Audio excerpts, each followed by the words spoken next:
Olá, confira os destaques de hoje. Comissões de precatórios. Presidentes refutam PEC 74. FIES. OAB questiona como amicus curiae ajuste fiscal na educação.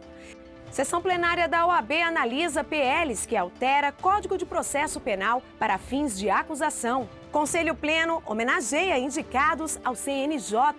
E veja também, terceiro Congresso Nacional de Direito Sindical da OAB Federal será em Minas Gerais. A partir de agora, no programa OAB Nacional. O Conselho Pleno da Ordem finalizou a análise e votação do novo Código de Ética e Disciplina da Advocacia. O novo texto vai substituir o código em vigor desde 1995 e entra em vigor já em 2016. Foram 4 sessões extraordinárias até o fim dos debates e da votação do texto do novo Código de Ética e Disciplina da Advocacia. As discussões do documento, que vai substituir o atual código em vigor há 20 anos, reuniu os conselheiros federais da Ordem aos domingos desde o mês de abril. A ação representa para a Ordem uma forma de valorização da advocacia. Que a valorização do advogado, ela tem 2 faces que são igualmente importantes para a consecução dessa tarefa. A defesa das prerrogativas é uma face desta moeda. E a outra face é a defesa da ética na profissão. O anteprojeto foi elaborado por uma comissão criada especialmente para formular e analisar o regulamento da advocacia.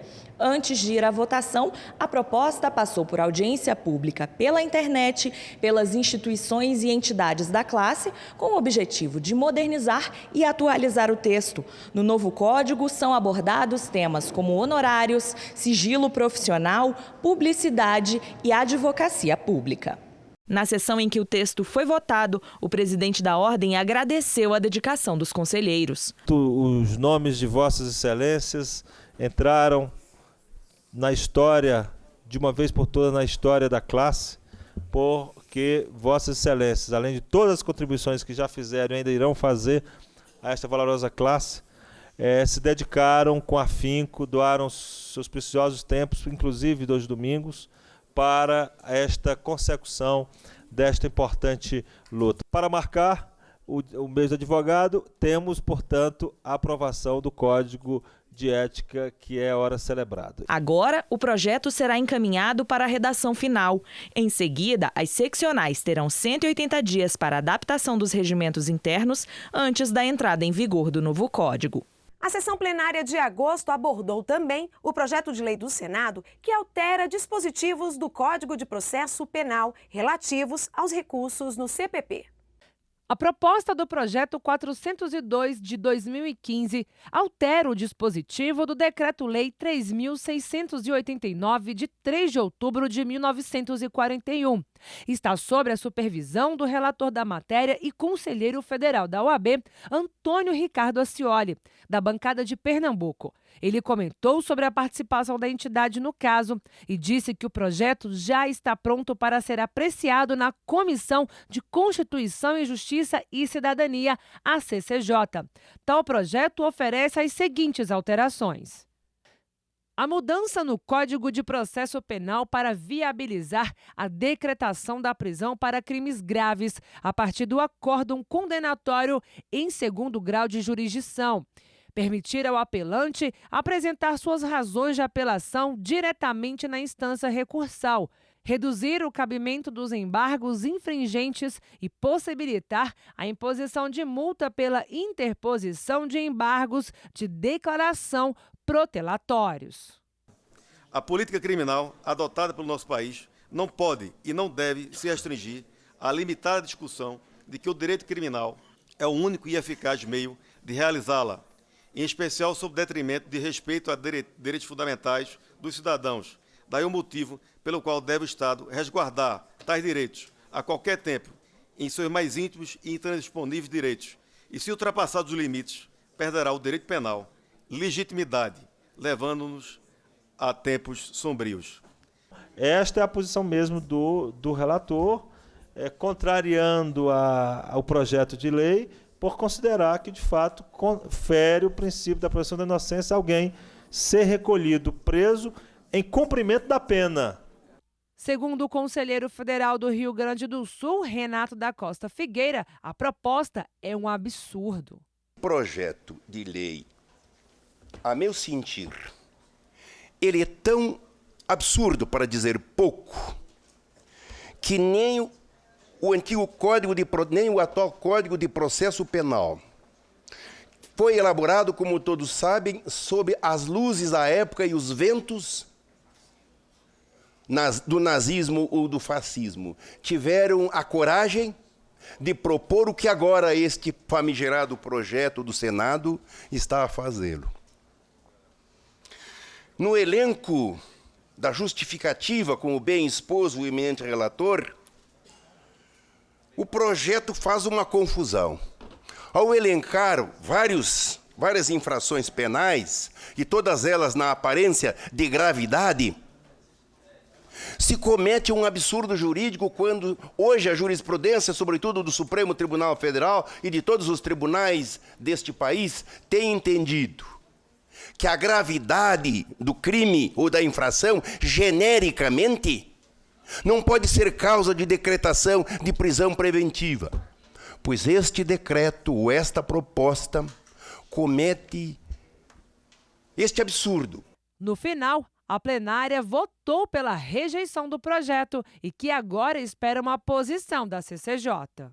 Na sessão plenária, houve a discussão sobre o Fundo de Financiamento Estudantil, o FIES, o Exame Nacional do Ensino Médio. Alterações e regras nestes temas, tendo a OAB participação como amicus curiae e assistente.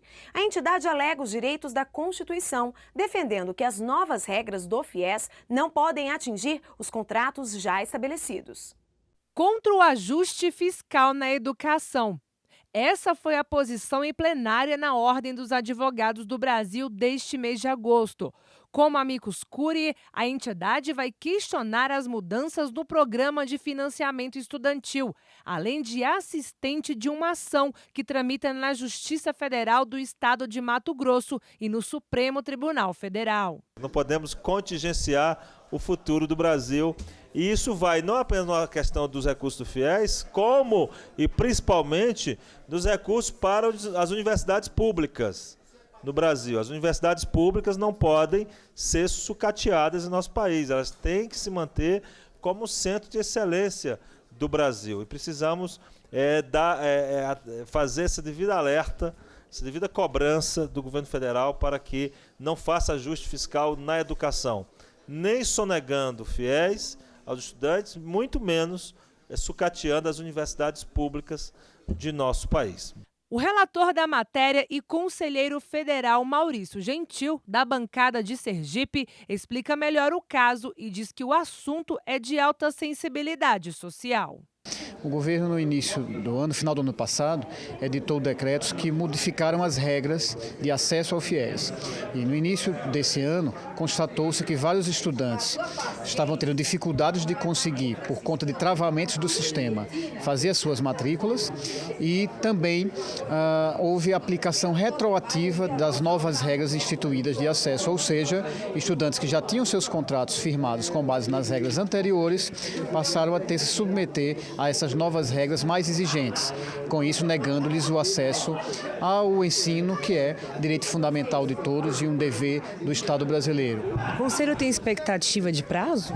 Sim, ainda provavelmente nessa semana deverá formalizar essa sua manifestação. O Supremo Tribunal Federal deve pautar o julgamento definitivo dessa ação ainda para esse segundo semestre de 2015. O Conselho Federal Pleno decidiu ainda que a entidade faça uma manifestação pública contra o corte de investimentos em educação. Esse ajuste fiscal que o governo começou a produzir no início desse ano tem as suas lógicas econômicas e as suas lógicas fiscais, mas a OAB entende que ele não deve atingir esse setor tão essencial para a nossa sociedade, não deve haver contingenciamento do futuro da nação, porque o futuro da nação passa pelo investimento maciço e efetivo em educação.